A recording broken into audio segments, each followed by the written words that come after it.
You looked pretty emotional when you watched the tribute. Yeah, it was. I'm still emotional.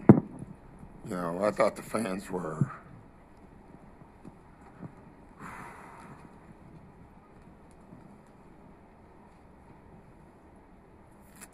It was just a really nice day. This is it's just such a classy place here, and so it was really nice when I walked out and you know, I'm not used to walking out on that side, and all those guys, the people, they lined up, and I was basically useless for the first 18 minutes of the game, I thought. You know, that was just nice. It didn't surprise me because that's just the way you got to live here to understand that. That's just the way they are. They're it's an amazing fan base. It really is. And you know, I just want everything to go well for them. It was quite a night in the Garden. The Celtics lost this one, but all anybody can talk about or think about is the return of Doc Rivers. This is the Garden Report and Celtics blog and CLNS Radio.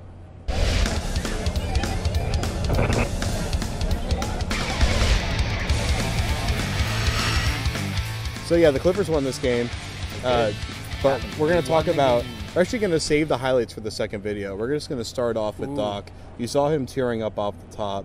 Evans, you've been out of the country for a while, so you're coming fresh into. I don't even know who Doc Rivers is. Brand new perspective. It's been reunion week, and it's been a lot of tears getting jerked, and that's completely wrong. But that's we're cool. gonna roll Just keep with rolling with it. Yeah, it's fine. How jerked were your tears tonight? How's that? What was tonight like for you?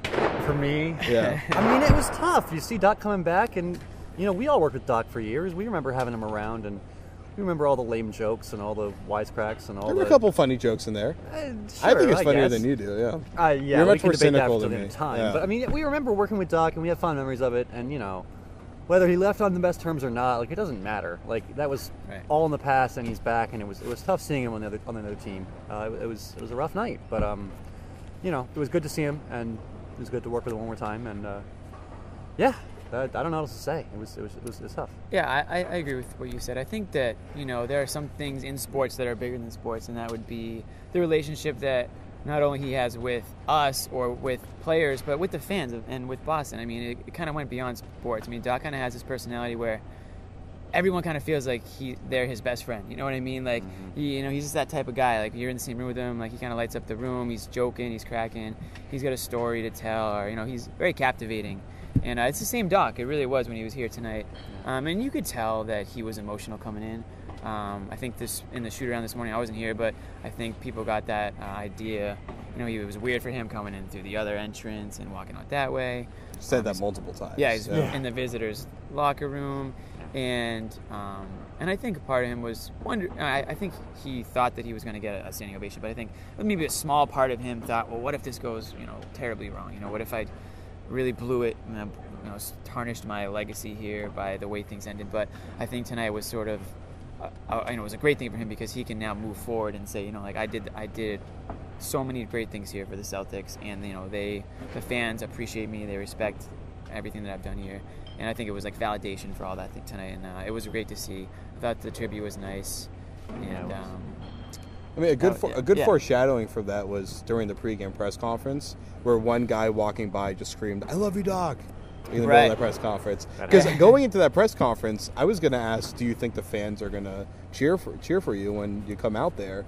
And then you hear that guy screaming, and you realize all the people that are calling into all the talk radio shows, those are the kind of people that are just pissed off anyway. They're just looking to get on the air to rant about something. Right. And the hosts are just looking to generate conversation. You know what I mean? They're playing devil's advocate. I got a pretty good idea just on Twitter that it was going to be all cheers. Pretty much. And people were saying, if you boo, you're not a real Celtics fan, or go away, or we don't want you as part of our fans. So and we figured it out very soon that it was all cheers. So I mean, the people on the talk radio stations, they enjoy the controversy because it's a story. Right. But the people who are really immersed in the game, I think they're kind of relieved this is over with. It's like if you're Doc Rivers, or if you're Brad Stevens, or if you're somebody who's around one of these teams all the time, you're kind of tired of this, the sideshow, and you want to just get on with basketball. And Doc is probably so relieved right now that he's gotten through this first time back, and he won a game, and he can move on and just win the next game, and just get away from all this emotional stuff that's just hard to deal with when you got a job to do. Right, and you knew that that it was a big game because his team, Blake Griffin, Chris Paul, they said that they knew how big this was for him, and they really wanted to win this game for him because they flopped extra hard to earn this win. Come on! I had to. Come on, you see this game? I'm sorry. No, it's fair. That's fair. Whatever. But the point was, they did what they had to do to get Doc the win. And I talked to a couple of the players after the game on the Clippers side, and just asked them like how Doc has sort of transformed the locker room, and they had obviously nothing but great things to say about what he's done for them. And Chris Paul said he wished that Doc Rivers was around, years ago for him in his career, because clearly he's having a big effect on, the way he is on and off the court. And that's what Doc does. He's a player's coach. He develops people, not just basketball players, and he works with personalities to mold them. And of course, he's a great match with Chris Paul. Nobody doubted that.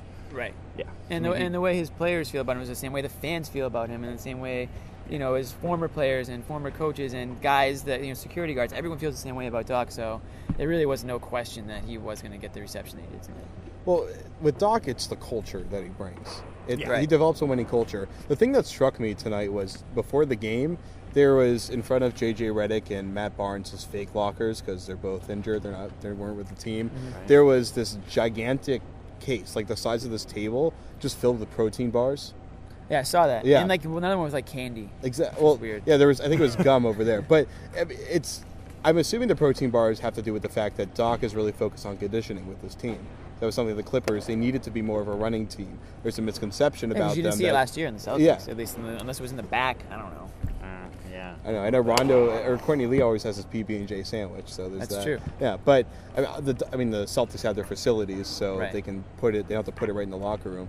But that was something that I haven't seen with another visiting team. Is they had all that stuff out there. It seems like they're more organized than most other teams that come into that visitors' locker room, and you kind of see from maybe a bit of a distance than we're used to, because we're used to seeing the Celtics with Doc every single day. We're kind of used to it. Doesn't really strike us anymore. But that Clippers team, has a lot of cohesion. They seem to be working pretty hard. I agree. I think that, and we're seeing that. I mean, it's the NBA. You're going to have your up games and your down games, and I think they had a bad loss to the Cavs last week, but they're a much better team with Doc Rivers than without Doc Rivers. I think we can agree there. That with Chris Paul and with Blake Griffin, I mean, those are guys that they need that type of coaching. They need, and Chris Paul said it, he said Doc is really hard on me, and sometimes I'm just like, come on, coach, but he says at the same time, he needs that, he appreciates that type of motivation and somebody in his ear, and it's making him an even better player. I mean, he's performing at one of the top players, and not that he never was, but this year, especially with the assists, I mean, he's top 3. He's an MVP frontrunner. Yeah, exactly. So far and I think a lot of that has to do with Doc Rivers. So, all right, well, we're going to go actually break down the game in the next video. But we'll leave you with the reaction from the crowd and the tribute video that played on the Jumbotron. This is the Garner Report. Tune in to part 2 and make people cry a little bit. I'm a really good actor. Doc, come back. Let's come back. It's okay, buddy.